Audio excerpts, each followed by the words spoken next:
ಯೇಸು ಸ್ವಾಮಿ ಪರಲೋಕವನ್ನ ತ್ಯಜಿಸಿ ಆತನು ಭೂಲೋಕಕ್ಕೆ ಮಾನವನಾಗಿ ದಾಸನಾಗಿ ಆತನು ಹುಟ್ಟಿ ಬರ್ತಾನೆ, ಆತನು ಜನಿಸಿ ಬರ್ತಾನೆ. ಪರಲೋಕದಲ್ಲಿ 24 ಮಂದಿ ಹಿರಿಯರು, ಕೆರೂಬಿಯರು, ಸೆರಾಫಿಯರು ಆತನನ್ನು ಆರಾಧಿಸಿದ್ರು ಆತನು ಮಾನವನಾಗಿ ಲೋಕಕ್ಕೆ ಬರ್ತಾನೆ. ಹಾಗಾದ್ರೆ ನಾವು ಅದನ್ನ ಎಷ್ಟು ಆರಾಧನೆ ಮಾಡ್ಬೇಕು? ನಾವಿದು ಆರಾಧನೆ ಮಾಡುವುದು ಸಾಲುವುದಿಲ್ಲ.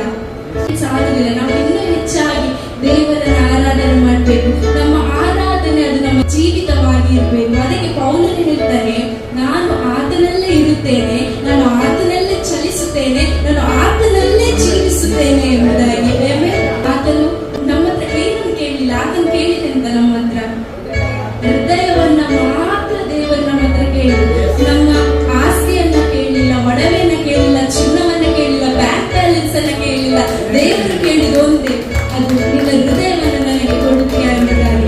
ಇವತ್ತು ನಾವು ಪೂರ್ಣ ಮನಸ್ಸಿನಿಂದ ದೇವರನ್ನು ಆರಾಧಿಸಿ ಆತನನ್ನು ಮೈಗೂಡಿಸೋಣ. ನಾವು ಎಷ್ಟು ಭಾಗ್ಯವಂತರಲ್ಲ. ನಿಮ್ಮ ಪಕ್ಕದಲ್ಲಿ ಕೈ